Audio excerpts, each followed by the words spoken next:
Hi ಎಲ್ಲರೂ ಹೇಗಿದ್ದೀರಾ? ನಾನು ನಿಮ್ಮ ಇಶಾ. ಇವತ್ತಿನ ರೆಸಿಪಿ ಎಗ್ ರೈಸ್. ಇದು ತುಂಬ ಡಿಫ್ರೆಂಟಾಗಿ ಹಾಗೂ ಈಸಿಯಾಗಿ ಹೇಗೆ ಮಾಡೋದು ಅಂತ ಹೇಳ್ತೀನಿ ನೋಡಿ. ಪ್ರತಿ ಬೈಟಲ್ಲಿ ಎಗ್ ಸಿಗಬೇಕು, ಎಗ್ ಫ್ಲೇವರ್ ಸಿಗಬೇಕು ಅನ್ನೋರಿಗೆ ಮಾತ್ರ ತುಂಬ ಟೇಸ್ಟಿಯಾಗಿರೋ ರೆಸಿಪಿ ಇದು. ಹೇಗೆ ಮಾಡೋದು ಅಂತ ನೋಡೋಣ ಬನ್ನಿ. ಏನಾದರೂ ಡಿಫ್ರೆಂಟ್ ತಿನ್ನಬೇಕು ಅಂದಾಗ ಈ ರೀತಿ ಒಂದು ಸಲ ಎಗ್ ರೈಸ್ ಮಾಡ್ಕೊತೀನಿ, ನಿಜವಾಗ್ಲೂ ಕಳೆದೋಗ್ತೀರಾ. ಬನ್ನಿ ರೆಸಿಪಿ ಸ್ಟಾರ್ಟ್ ಮಾಡೋಣ. 4 ಈರುಳ್ಳಿ ಹೆಚ್ಚಿಟ್ಕೊಂಡಿದ್ದೀನಿ ಸಣ್ಣದಾಗಿ, 4 ಹಸಿರು ಮೆಣಸಿನ್ಕಾಯಿ, 1 ಟೊಮಾಟೊ ಹೆಚ್ಚಿಟ್ಕೊಂಡಿದ್ದೀನಿ. ನೆಕ್ಸ್ಟ್ 1 ಸ್ಪೂನ್ ಶುಂಠಿ ಬೆಳ್ಳುಳ್ಳಿ ಪೇಸ್ಟ್ ತೊಗೊಂಡಿದ್ದೀನಿ. ನೆಕ್ಸ್ಟ್ ಪುದೀನ, ಕೊತ್ತಂಬರಿ ಸೊಪ್ಪು ಹಾಗೂ ಕರಿಬೇವನ್ನ ಸಣ್ಣದಾಗಿ ಹೆಚ್ಕೊಂಡು ಕಟ್ ಮಾಡ್ಕೊಂಡು ಇಟ್ಕೊಂಡಿದ್ದೀನಿ.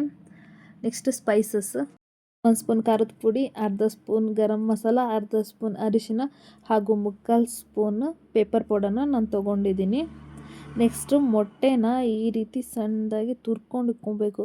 ಇದ್ರ ಟೇಸ್ಟ್ ಮಾತ್ರ ಅಲ್ಟಿಮೇಟ್, ತುಂಬ ಚೆನ್ನಾಗಿರುತ್ತೆ. ನಾನು ಫಸ್ಟ್ ಟೈಮ್ ಟ್ರೈ ಮಾಡಿದ್ದು, ನಿಜವಾಗ್ಲೂ ತುಂಬ ಚೆನ್ನಾಗಿದೆ, ಮತ್ತೆ ಮಾಡಬೇಕನ್ಸೋ ಅಷ್ಟು ಚೆನ್ನಾಗಿದೆ. ನೆಕ್ಸ್ಟ್ ಪ್ಯಾನಲ್ಲಿ ಆಯಿಲ್ ಹಾಕಿ ಹಸಿರು ಮೆಣಸಿನ್ಕಾಯಿ ಮತ್ತು ಈರುಳ್ಳಿನ ನಾನು ಹಾಕಿದ್ದೀನಿ, ಸ್ವಲ್ಪ ಫ್ರೈ ಆಗಲಿ.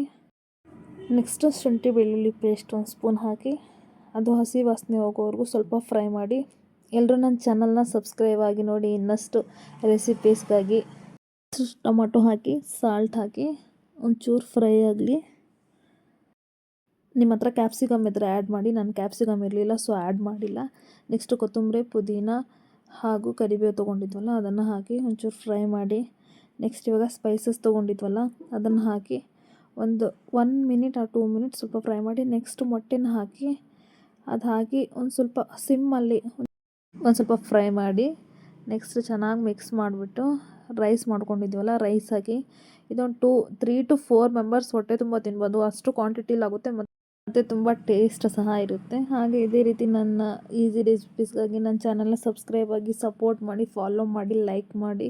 Thank you.